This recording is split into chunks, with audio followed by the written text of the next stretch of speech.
Por que não houve grandes mulheres artistas? Linda Nochlin.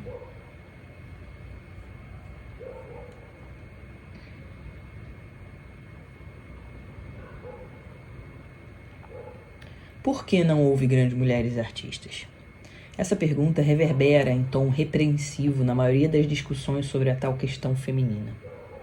Porém, como tantas outras ditas questões envolvendo a controvérsia feminista, ela falsifica a natureza da questão ao mesmo tempo em que, de forma insidiosa, supõe a própria resposta. Não houve grandes mulheres artistas porque mulheres são incapazes de algo grandioso. As suposições por trás de tal questão são variadas em extensão e sofisticação, desde as cientificamente provadas, demonstrações da inabilidade de seres humanos com útero, ao invés de pênis, de criar qualquer coisa significante, até maravilhas relativamente esclarecidas de que, como muitos homens, as mulheres, apesar de tantos anos de quase igualdade, também se deparam com desvantagens e ainda não atingiram nada de excepcional significância nas artes visuais.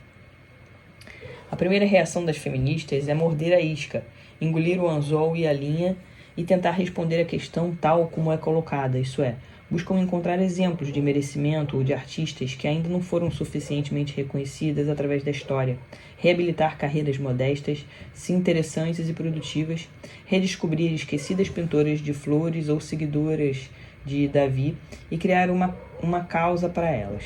Demonstrar que Berthe Morisot foi muito menos dependente de Manet do que fomos levadas a pensar. Em outras palavras, engajam-se na atividade do especialista que deseja mostrar a importância do negligenciado ou do gênio menor. Essas tentativas, se comprometidas com o ponto de vista feminista, como no ambicioso artigo sobre mulheres artistas de 1858 da Westminster Review, ou nos mais recentes trabalhos acadêmicos sobre artistas como Angelica Kauffman e Artemisia Gentileschi, são certamente esforços válidos para somar conhecimento sobre as conquistas femininas e para a história da arte em geral. Porém, essas tentativas não fazem nada para questionar a hipótese atrás da pergunta por que não houve grandes mulheres artistas. Ao contrário, ao tentar respondê-la, elas tacitamente reforçam suas implicações negativas. Outra tentativa de resposta envolve uma leve mudança na perspectiva ao afirmar, como fizeram algumas feministas, que existe na arte uma diferença entre o tipo de grandiosidade para as mulheres e para os homens, postulando desse modo a existência de um estilo feminino distinto e reconhecível, diferente nas suas qualidades expressivas e baseado no caráter especial da situação e da experiência da mulher. Isso, acima de tudo, parece suficientemente razoável. Em geral, a experiência e a situação da mulher na sociedade, e logo a da artista, é diferente da do homem. E, certamente, a arte produzida por um grupo de mulheres, conscientemente unido e intencionalmente articulado, determinado a impulsionar uma consciência de grupo sobre a experiência feminina, deve ser identificado como arte feminista ou feminina. Infelizmente, apesar disso ser possível, ainda não aconteceu. Enquanto os membros da escola do Danúbio, os seguidores de Caravaggio, os pintores reunidos ao redor de Gauguin em Pont-Aven, os Cavaleiro Azul ou os cubistas são reconhecidos por qualidades estilísticas e expressivas claramente definidas. Não é igualmente comum que qualidades da feminilidade reúnam os estilos de mulheres artistas em geral. Essas qualidades tampouco podem ser utilizadas para conectar mulheres escritoras, como é o caso brilhantemente discutido contra devastadores e mutuamente contraditórios clichês masculinos, por Mary Ellman em Thinking About Woman. Nem a sutil essência feminina parece ligar os trabalhos de Artemisia Gentileschi, Vigée Lebrun, Angelica Kauffman, Rosa Bonheur, Berthe Morisot, Suzanne Valadon, Kate Kollwitz, Barbara Hepworth, Georgia O'Keeffe, Sophie Tauber-Arp, Ellen Frankenthaler, Bridget Riley, Lee Bontcourt ou Louise Nevelson, muito mais que os trabalhos de Safo, Marie de France, Jane Austen, Emily Brontë, George Sand, George Eliot, Virginia Woolf, Gertrude Stein, Anna Karenina, Emily Dickinson, Sylvia Plath e Susan Sontag. Em todas as instâncias, mulheres artistas e escritoras parecem estar mais perto de outros artistas e escritores de seu próprio período e perspectiva do que delas mesmas. Pode ser verdade que mulheres artistas sejam mais introspectivas, delicadas e que tratem o meio de forma matizada. Porém, qual das mulheres artistas acima citadas é mais introspectiva que Redon, mais sutil e matizada com o pigmento do que Corot? Seria Fragonard mais ou menos feminino que Vigée Lebrun? Ou não seria mais a questão de que todo o estilo rococó francês do século XVIII é feminino, se pensado a partir da escala binária masculino versus feminino? Se fragilidade, delicadeza e preciosidade devem ser tratados como marcadores de um estilo feminino, não há nada frágil em Horse Fair, de Rosa Bonheur, nem frágil e introvertido nas enormes telas de Ellen Frankenthaler. Se mulheres se debruçaram sobre as crianças e cenas da vida doméstica, também o fizeram Jean Steen, Chardin e os impressionistas Renoir e Monet, assim como Morisot e Cassatt.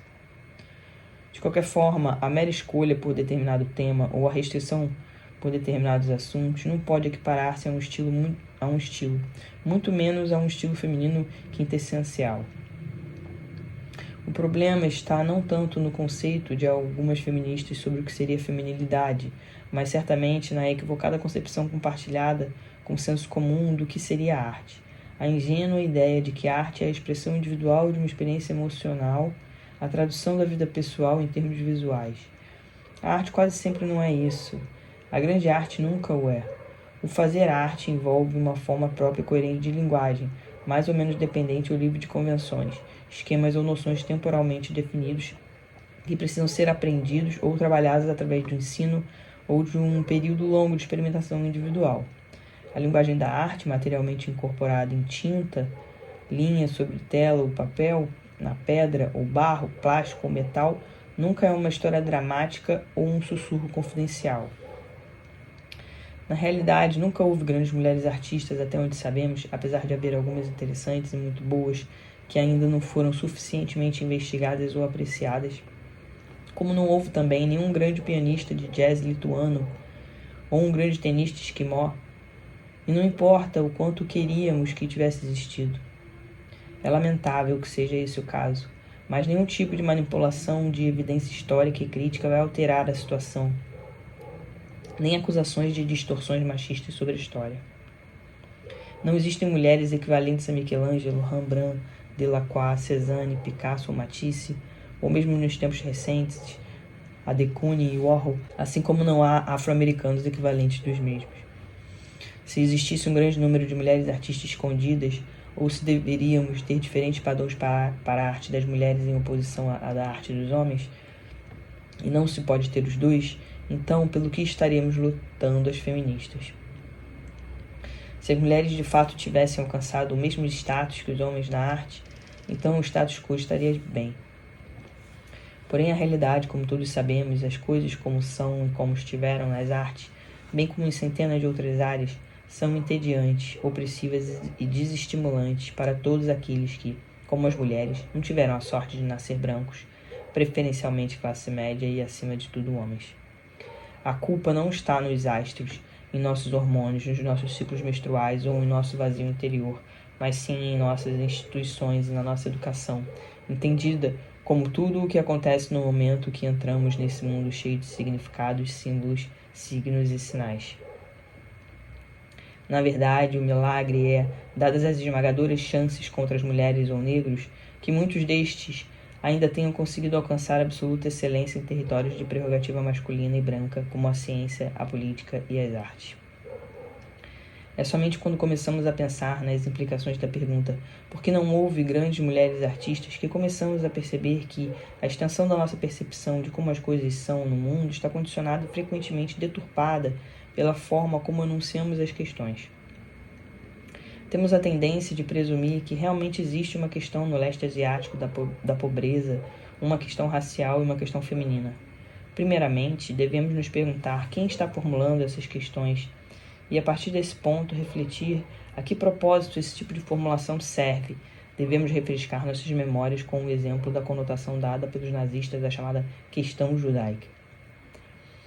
De fato, em nossos tempos de comunicação instantânea, as questões são rapidamente formuladas para racionalizar a má consciência daqueles que detêm o poder.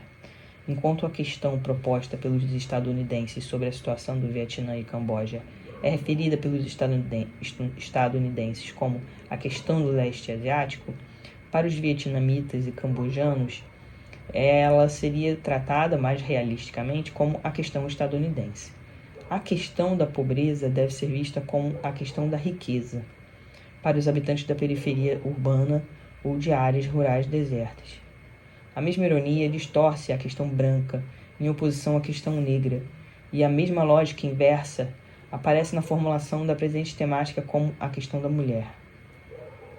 Agora, a dita questão da mulher, como todas as questões humanas, e chamar tudo o que é humano de questão é uma ideia bem recente, não é passível de nenhuma solução, já que envolve as questões humanas, já que o que envolve as questões humanas é uma reinterpretação da natureza da situação ou da alteração radical de posição ou programa por parte das próprias questões. Dessa maneira, mulheres e sua situação nas artes, assim como em outras áreas empreendidas, não são uma questão de ser vista pelos olhos de uma elite dominante masculina. Em lugar disso, as mulheres devem se conceber potencialmente, se não efetivamente, como sujeitos iguais e devem estar dispostas a olhar para os fatos de sua condição cara a cara, sem vitimização ou alienação. Ao mesmo tempo, devem ver sua situação como um alto grau de compromisso emocional e intelectual necessário para criar um mundo no qual a igualdade de conquistas não seja apenas possível, mas ativamente encorajada pelas instituições sociais.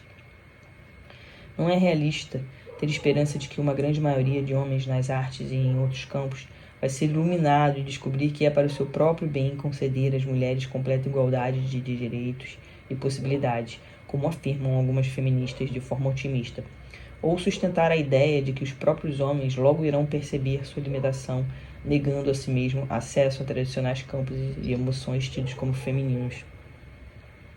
Afinal, são poucas as áreas realmente negadas aos homens e, caso ofereçam gratificação suficiente, transcendência, responsabilidade, homens que necessitam de um envolvimento feminino com bebês ou crianças conseguem status como pediatras ou psicólogos, como uma enfermeira mulher para exercer as funções mais rotineiras. Aqueles que sentem necessidade pela criatividade na cozinha podem ganhar fama como chefe. E, é claro, homens que anseiam por satisfazer-se através dos interesses artísticos femininos podem tornar-se pintores e escultores ao invés de voluntários em museus ou ceramistas de ocasião, como muitas vezes suas correspondentes mulheres acabam fazendo. No mundo acadêmico, quantos homens estariam dispostos a trocar seus trabalhos como professores e pesquisadores por aqueles não remunerados de meio período como assistentes de pesquisa e digitadores, por trabalhos domésticos ou babás em período integral? Aqueles que dispõem de privilégios inevitavelmente se agarram a eles com força, não importando quão marginal a vantagem envolvida é, até que sejam persuadidos a render-se a um poder superior de alguma ordem ou outra. Dessa maneira, a questão da igualdade das mulheres na arte ou em qualquer outro campo não recai sobre a relativa benevolência ou a má intenção de certos homens, ou sobre a autoconfiança ou a natureza desprezível de certas mulheres, mas sim na natureza de nossas estruturas institucionais e na visão da realidade que estas impõem sobre os seres humanos que a integram. Como apontou John Stuart Mill há mais de um século, tudo que é costumeiro parece natural. Sendo a sujeição das mulheres aos homens um costume universal, qualquer desvio dessa norma naturalmente parece antinatural. Fecha aspas. A maioria dos homens, apesar do blá blá blá em prol da igualdade, estão relutantes em desistir dessa ordem natural das coisas, na qual suas vantagens são tão incríveis. Para as mulheres, o caso é um pouco mais complicado. O fato de que, como astutamente apontou Mill, diferentemente de outros grupos ou castas oprimidos, os homens demandam não apenas submissão, mas também afeição irrestrita. Assim, frequentemente, as mulheres são enfraquecidas pelas demandas internalizadas dessa sociedade dominada pelo machismo e também pelo excesso de bens materiais e conforto, A mulher de classe média tem muito mais a perder do que apenas suas joias. A pergunta por que não houve grandes mulheres artistas é, assim, a 10ª parte de um iceberg de mais interpretações e falsas concepções, e na sua base encontra-se um vasto volume obscuro de ideias duvidosas sobre a natureza da arte e os seus concomitantes situacionais, sobre a natureza das habilidades humanas em geral e a excelência humana em particular e o papel que a ordem social desempenha em tudo isso. Enquanto a questão feminina talvez seja uma pseudo-questão, as falsas concepções envolvidas na pergunta por que não houve mulheres artistas apontam para áreas mais importantes onde existe um certo obscurantismo intelectual muito além das questões políticas e ideológicas específicas que envolvem a submissão da mulher. Estão contidas nessa pergunta muitas suposições ingênuas, distorcidas e não críticas sobre o fazer artístico em geral, assim como sobre o fazer da grande arte. Essas suposições, conscientes ou não, colocam improváveis superstars como Michelangelo e Van Gogh, Rafael e Jackson Pollock, juntos sobre a rubrica de grandes, um atestado honorífico dado pelo elevado número de monografias devotadas ao artista em questão. O grande artista é concebido como aquele que detém a genialidade. A genialidade, por sua vez, é pensada como um poder atemporal e misterioso, de algumas maneiras incorporado à pessoa do grande artista. Tais ideias estão relacionadas a premissas meta-históricas inquestionáveis e normalmente inconscientes, que fazem a teoria raça-meio-momento sobre as dimensões do pensamento histórico de Hippolyte Taine parecer um modelo em sofisticação. Essas suposições são intrínsecas a um grande número de escritos históricos sobre arte. Não é acidente o fato de que as condições cruciais para que se produza grande arte sejam raramente investigadas ou que as tentativas de investigação de questões mais amplas foram, até muito recentemente, rejeitadas como não sendo temas de atividades acadêmicas ou por serem muito extensas ou campo de outra disciplina, como a sociologia. Encorajar uma abordagem desapaixonada, impessoal, sociológica e institucionalmente orientada revelaria toda uma subestrutura romântica, elitista, de mérito próprio, monotemática, na qual toda a carreira da história da arte está baseada e apenas recentemente foi questionada por um grupo de jovens dissidentes. Por trás da pergunta sobre a mulher como artista, encontramos o mito do grande artista, tema de milhares de teses. Único, de comportamento divino desde seu nascimento, uma essência misteriosa, a última bolacha do pacote, chamado de gênio ou talento, e assim como o assassino, sempre vai encontrar a saída, não importa o quão improváveis e infrutíferas sejam as circunstâncias. A aura mágica que rodeia as artes representativas e seus criadores gera mitos desde os tempos mais antigos. É interessante que, na antiguidade, as habilidades mágicas atribuídas ao escultor grego Plínio, o misterioso chamado interno na juventude, a falta de professores, senão a própria natureza, são repetidas mais tarde, no século XIX, por Max Buchon, em sua biografia sobre Courbet. Os poderes sobrenaturais do artista como imitador, seu controle da força, possíveis poderes perigosos, têm funcionado historicamente para destacá-lo dos outros como um criador divino, aquele que cria o ser a partir do nada. A lenda de sua descoberta através de um artista mais velho ou seu sagaz padrão de garoto de ouro, normalmente na pele de um humilde menino pastor, tem sido a especialidade da mitologia artística desde que Vasari imortalizou o jovem Giotto, descoberto pelo grande Cimabue, enquanto o rapaz guardava seu rebanho e desenhava ovelhas em uma pedra. Cimabue, tomado por admiração pelo realismo do desenho, imediatamente convida o humilde garoto para ser seu pupilo. Por alguma coincidência misteriosa, artistas como Becca Fume, Andrea Sansovino, Andrea del Castanho, Mantegna, Zurbarán e Goya foram, tempos depois, descobertos em circunstâncias pastorais parecidas. Mesmo quando o jovem artista não teve a sorte de estar equipado com um rebanho de ovelhas, seu talento sempre pareceu se manifestar desde muito jovem e independentemente de qualquer incentivo externo. Philippe Lippi, Poussin, Courbet e Monet são citados por terem caricaturas desenhadas nas margens de seus cadernos de escola, ao invés de estudar as matérias obrigatórias. Nós, ao contrário, nunca escutamos histórias sobre jovens que negligenciaram seus estudos e rabiscaram em seus cadernos virarem algo além do que simples funcionários de lojas ou vendedores. O próprio Michelangelo, de acordo com seu biógrafo e pupilo Vasari, desenhava mais do que estudava em sua infância. Segundo Vasari, era tão evidente o seu talento que quando Ghirlandaio, seu mestre, se ausentou momentaneamente do trabalho em Santa Maria Novella, o jovem estudante aproveitou para desenhar com o suporte de andaimes, cavaletes, latas de tinta e pincéis que ficaram à sua disposição. O fez tão habilmente que na volta seu mestre exclamou: "Esse garoto sabe mais do que eu."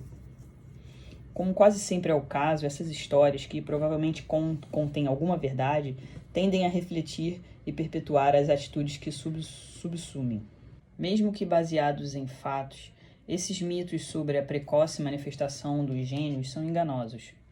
Não há dúvida, por exemplo, que o jovem Picasso tenha, aos 15 anos, e em apenas um dia, passado em todos os exames admissionais para a Academia de Artes de Barcelona e mais tarde para a de Madrid, uma grande demonstração de proeza, já que a maioria dos candidatos precisava de um mês para tal. Porém, gostaria de saber mais sobre as histórias semelhantes de candidatos precoces que não alcançaram nada mais além da mediocridade ou o próprio fracasso. Estes são casos que não interessam aos historiadores da arte. Estudar com mais detalhes, por exemplo, o papel protagonizado pelo pai de Picasso, professor de arte, na sua precocidade pictórica. E se Picasso tivesse nascido menina? Teria o Sr. Ruiz prestado tamanha atenção ou estimulado a mesma ambição de sucesso na pequena Pablita? O que se sobressai em todas essas histórias é a milagrosa, não determinada e aparente natureza associal das realizações artísticas, uma concepção semi-religiosa do papel do artista que é elevado à hagiografia no século XIX, quando historiadores, críticos de arte e muitas vezes os próprios artistas tendiam a elevar o fazer arte como um substituto à religião, o último baluarte dos valores elevados do mundo materialista. O artista na mitologia do século XIX luta contra todas as determinações familiares e oposições sociais, sofrendo todos os ataques e injúrias sociais como qualquer outro mártir cristão e, no final, triunfa apesar de suas pequenas chances, infelizmente depois de sua morte, porque de suas profundezas irradia aquele misterioso fulgor, o gênio. Aqui nos encontramos com o louco Van Gogh desenhando sem parar seus girassóis, apesar de sua epilepsia e quase inanição. Cézanne enfrentando a rejeição paterna e o desprezo público para revolucionar a pintura. Gauguin jogando fora sua respeitabilidade e segurança financeira com um gesto existencial único de seguir seu chamado nos trópicos. Ou Toulouse-Lautrec, anão, aleijado e alcoólatra, sacrificando seu lugar na aristocracia em favor de esquálidas imediações que lhe forneciam inspiração. Hoje em dia, nenhum historiador da arte sério aceita tais óbvios contos de fada ao pé da letra.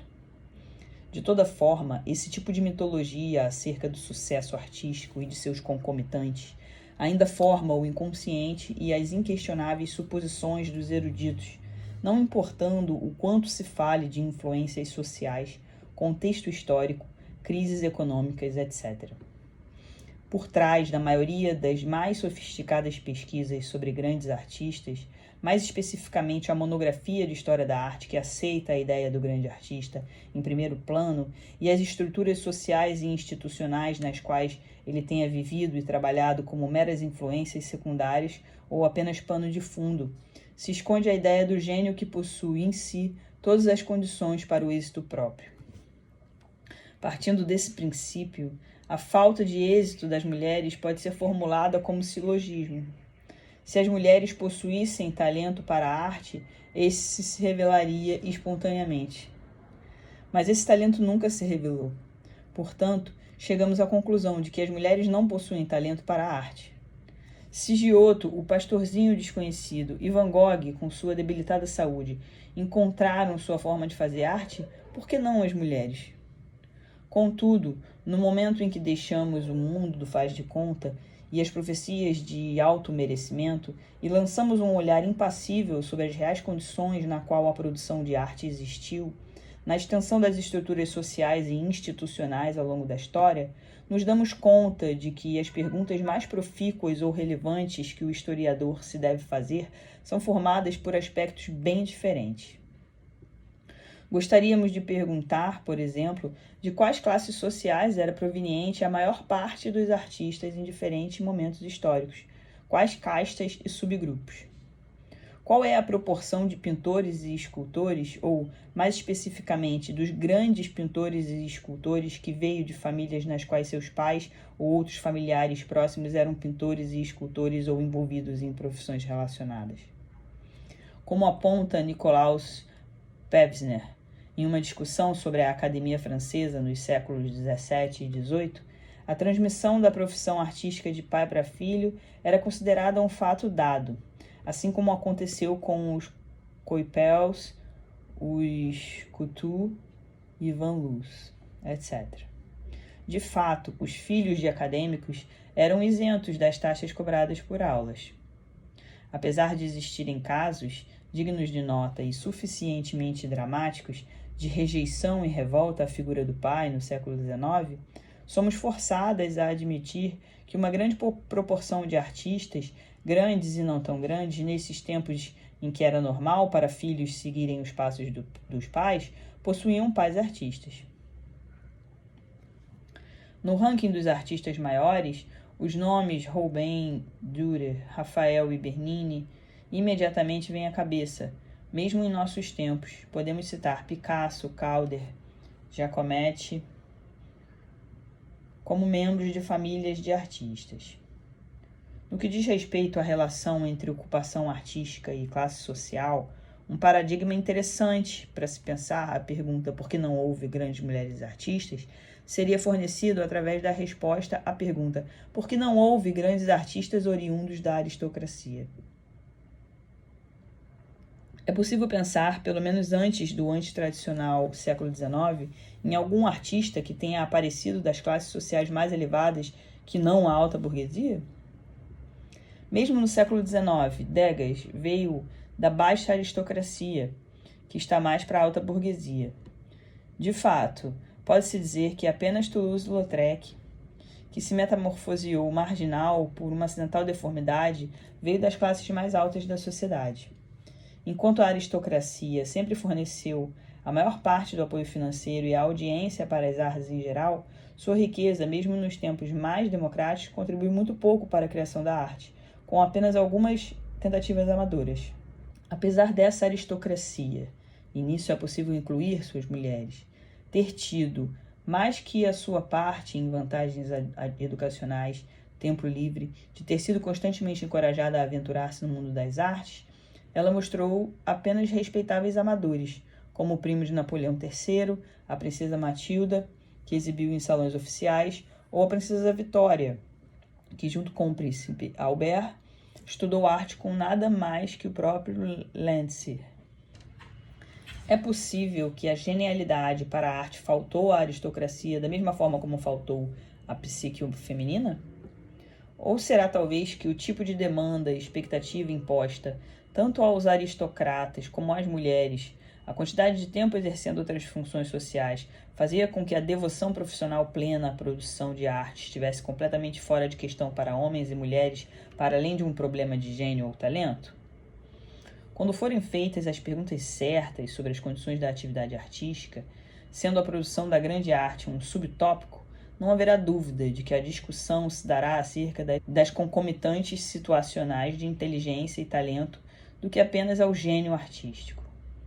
Piaget e outros destacaram em suas epistemologias genéticas que, no que diz respeito ao desenvolvimento da razão e da imaginação nas crianças, a inteligência, ou, por implicação, o que escolhemos chamar de gênio, é uma atividade dinâmica, mais do que uma essência estática de um sujeito em dada situação.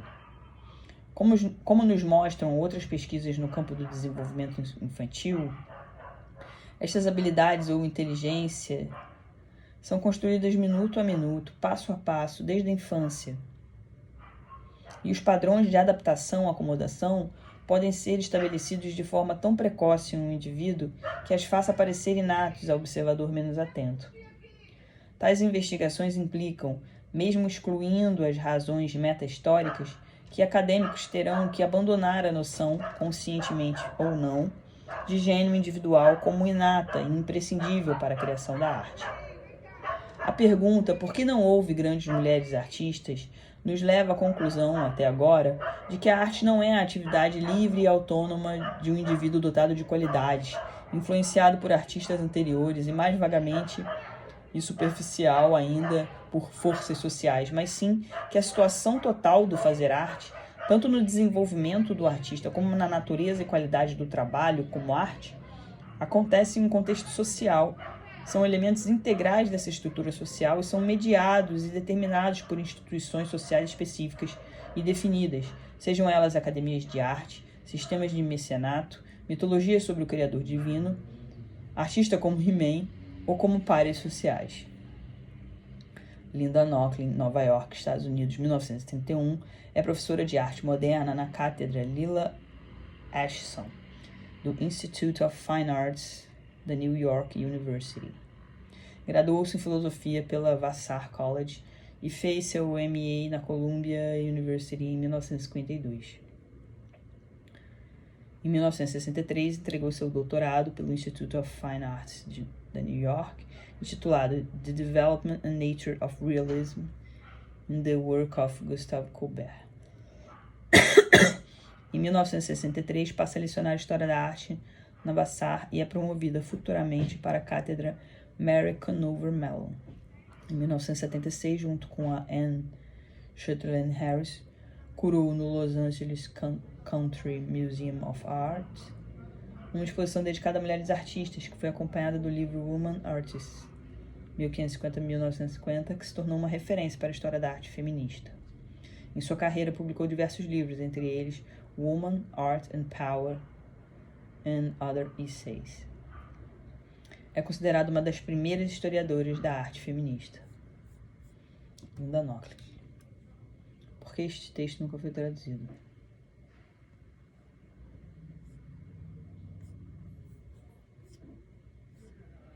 Este ensaio, número 6, apresenta a tradução do artigo Por que não houve grandes mulheres artistas, publicado originalmente na revista estadunidense Art News, em 1971, e nunca antes traduzido para o português. A partir da tentativa de resposta à pergunta do título, Linda Nochlin questiona metodologias da história da arte e a construção de sua narrativa baseada na criação do gênio criador. Bacana.